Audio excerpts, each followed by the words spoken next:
Doctor Mohammad Yunus স্বেচ্ছায় ছেড়ে দিবেন, আমি আর পারছি না, পদত্যাগ করবেন। তিনি প্রকৃতির নিয়মে মরে যাবেন অথবা মারা যাবেন। তারপর আর কি হতে পারে? মানে আলটিমেটলি জীবনের এই পর্যায়ে এসে তার সবকিছুর তো একটা সমাপ্তি হবে, তাকে কবরে যেতেই হবে, কোনো মানুষই অমর নয়। কিন্তু যে সমস্যাটা হলো যে তার শেষটা কেমন হবে। আমরা সবসময় বলি শেষ ভালো যার সব ভালো তার, এবং জীবনের সব অর্জন, তার জীবনের সব অর্জন, সকল সুনাম, সকল সুখ্যাতি, ধন সম্পদ, মান মর্যাদা, এটা নির্ভর করবে তার যাকে বলা হয় এই অন্তর্ধানের মাধ্যমে, তার প্রস্থানের মাধ্যমে, তার মৃত্যুর মাধ্যমে, তার কর্মজীবনের পরিসমাপ্তির মাধ্যমে। এবং সেটি যদি ভালো হয়, তিনি সত্যিকার অর্থে একজন ভালো মানুষ। আর শেষটা যদি ভালো না হয়, তার সারাটা জীবনের অর্জন একেবারে শূন্য হয়ে যাবে। যেমন ধরুন শেখ হাসিনার কথা। এখন শেখ হাসিনা শক্ত হাতে 15 বছর চালিয়েছেন, তার আগে 5 বছর, 20 বছর প্রধানমন্ত্রী, এরপরে দুইবার সংসদে বিরোধী দলীয় নেত্রী। সে 1981 সন থেকে এখন পর্যন্ত আওয়ামী লীগের মতো একটা বড় দলের সভানেত্রী। কার্যত অর্থবিত্ত ক্ষমতার যে প্রাপ্তি, শেখ হাসিনার এই সঙ্গে আপনি পৃথিবীর কারোর তুলনা করতে পারবেন না। ডক্টর মোহাম্মদ ইউনূসের এতকালের যে অর্জন, তার 88 বছরের জীবনের যে অর্জন, সে অর্জনটা এখন নির্ভর করছে তার পরিসমাপ্তিটা কিভাবে হবে, পতন দিয়ে নাকি শান্তিপূর্ণভাবে আরো কোনো সফলতা দিয়ে তার জীবনের পরিসমাপ্তি হবে। গত 10 মাসে তার জীবনে যা কিছু ঘটেছে, এটা যদি তার অতীতের সফলতা ধরেন, আমার এখনো মনে আছে তিনি যেদিন নোবেল পুরস্কার পেলেন, সেদিন সারা বাংলাদেশ নেচেছিল, পশ্চিমবঙ্গ নেচেছিল, এশিয়া নেচেছিল, তার সঙ্গে সঙ্গে ওনার যারা বিশ্ব নন্দিত বন্ধু বান্ধব আছে তারাও নেচেছিল। এবং সেই যে নৃত্য, তার নোবেল পুরস্কার প্রাপ্তির সময়ের যে নৃত্য, সেই নৃত্য সেই উনি যেদিন প্রধান উপদেষ্টার দায়িত্ব নিলেন সেই দিন পর্যন্ত অব্যাহত ছিল। কিন্তু এটি ক্রমাগত সেই নৃত্য এখন ক্রন্দনে পরিণত হয়েছে। মানুষ তাকে সমালোচনা করছে, গালাগাল দিচ্ছে, তাকে নিয়ে ট্রল করছে, আজে বাজে কথা বলছে, অথচ এটা হওয়ার কথা ছিল না। এটা কেন হলো, কিভাবে হলো, এটা উনি ভালো জানবেন। আমি শুধু এখানে প্রকৃতির একটা স্বাভাবিক নিয়ম আপনাদেরকে বলি। আমরা যে মানুষ মারা যায়, মারা যাওয়ার পরে লাশ কবরে রাখে, সে সময় একটা দোয়া আমরা পড়ি। সেই দোয়াতে আমরা কি বলি? আল্লাহর কথা, পবিত্র কালামের পাকের কথা, মিনহা খালাকনাকুম অফিহা নুইদুকুম অমিনহা নুখরিজুকুম তারাতান উখরা। হে মানুষ, তোমাকে মাটি দিয়ে তৈরি করা হয়েছিল, আবার এই মাটির মধ্যেই তোমাকে গ্রথিত করা হলো, চাপা দেওয়া হলো, কিংবা কবর দেওয়া হলো। আবার এই মাটি থেকেই একদিন আবার তোমাকে উঠানো হবে। তো এই যে মৃত্যুর সময় যে একটা অমীয় বাণী পবিত্র কালামের, এর সঙ্গে আমরা দুনিয়াতে আরেকটি কথা, তোমারে বোধিবে যে গোকুলে বাড়ি শেষে, এটাও যেভাবে প্রিয়। আর যার যেখান থেকে উত্থান হয় ওখানেই তার পতন হয়। অর্থাৎ যে মানুষটি যে কর্ম করে তার উত্থান হয়েছে, সেই কর্মের মাধ্যমে তার পতন হবে। অতীতে আপনি দেখেন বঙ্গবন্ধু, রাজনীতি দিয়ে তার উত্থান, সেই রাজনীতির কারণেই তার পতন হয়েছে। জিয়াউর রহমানের কথা চিন্তা করেন, যে সামরিক বাহিনীর সাহায্য নিয়ে, সমর্থন নিয়ে তার উত্থান, সেই সামরিক বাহিনীর হাতে তার মৃত্যু হয়েছে। আমাদের দেশের 111 বলেন, এরশাদের পতন বলেন, মানে যাদের সাহায্য নিয়ে, সহযোগিতা নিয়ে, বা যাদেরকে নিয়ে তাদের স্বপ্ন বাসর ছিল, সেই স্বপ্নই তাদের জন্য দুঃস্বপ্ন বয়ে এনেছে। তো সেই ক্ষেত্রে ডক্টর মোহাম্মদ ইউনূসের যে উত্থান, কোত্থেকে উত্থান হয়েছে? তার উত্থান হয়েছে পশ্চিমাদের আশীর্বাদের মাধ্যমে। তার উত্থান হয়েছে কথা বলার যোগ্যতার কারণে। গ্লোবালি তিনি কথা বলেছেন ইংরেজিতে এবং সারা দুনিয়ার যাকে বলা হয় ব্র্যান্ডিং করেছেন নিজের সমস্ত কিছুকে। তার 3-0 থিওরি, তার গরিবের ব্যাংকিং, তার গ্রামীণ ব্যাংক, তার গ্রামীণ ফোন, তার কর্পোরেট লাইফ, তিনি যেখানে হাত দিয়েছেন তার অনবদ্য উপস্থাপনা, তার নির্মল হাসি, তার ফ্রেন্ডলি বন্ধুসুলভ ব্যবহার, এর ফলে তিনি বিশ্ব জয় করেছেন। এখন এই জায়গাতে এসে এই গত 10 মাসে দেখা গেছে যে তার সেই গুণাবলীগুলোই তার জন্য বুমেরাং হয়ে পড়েছে। তিনি যে বিশ্বাস এবং আস্থা নিয়ে কাতারে গেছিলেন, কাতারে আমির তার সঙ্গে দেখা করেননি।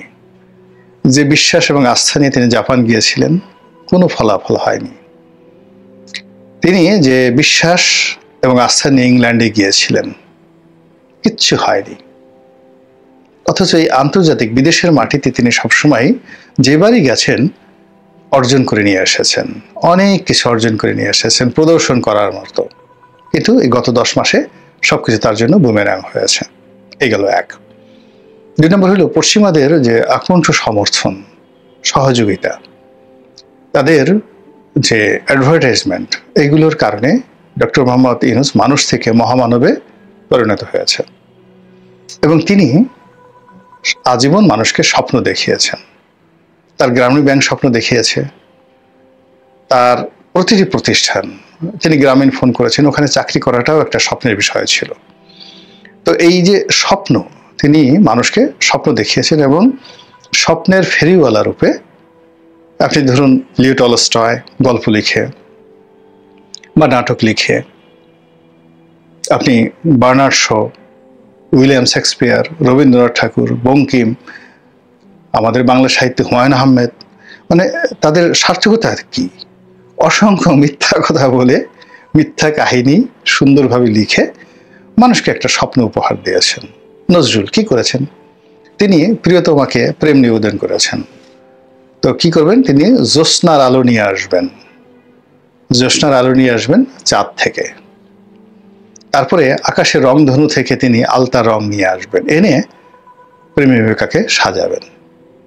মানে তার পার্সোনাল কোনো ইনভেস্টমেন্ট নাই। সে একবারও বলছে না যে আমার পকেট থেকে 10টা টাকা দিয়ে 2টো সিঙ্গারা এনে তুমি আর আমি সস দিয়ে সিঙ্গারা খাবো আর তোমার মুখের দিকে তাকাবো। তিনি সবই প্রকৃতির হাতে ছেড়ে দিয়েছেন এবং সেই স্বপ্নে মেয়েরা পাগল, এর চেয়েও গান হয়।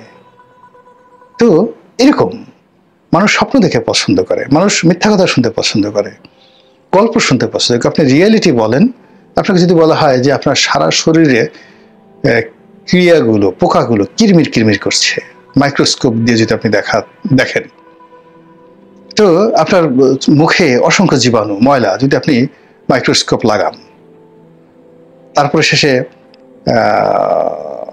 আপনার পেটের মধ্যে ময়লা, অসংখ্য গ্যাস, কৃমি, গুঁড়া কৃমি, ছোট কৃমি, অসংখ্য পোকা আপনার পেটের মধ্যে, আপনার নাভির গোড়ায়, আপনার লজ্জা স্থানে, আপনার সব জায়গাতে শুধু পোকা আর পোকা।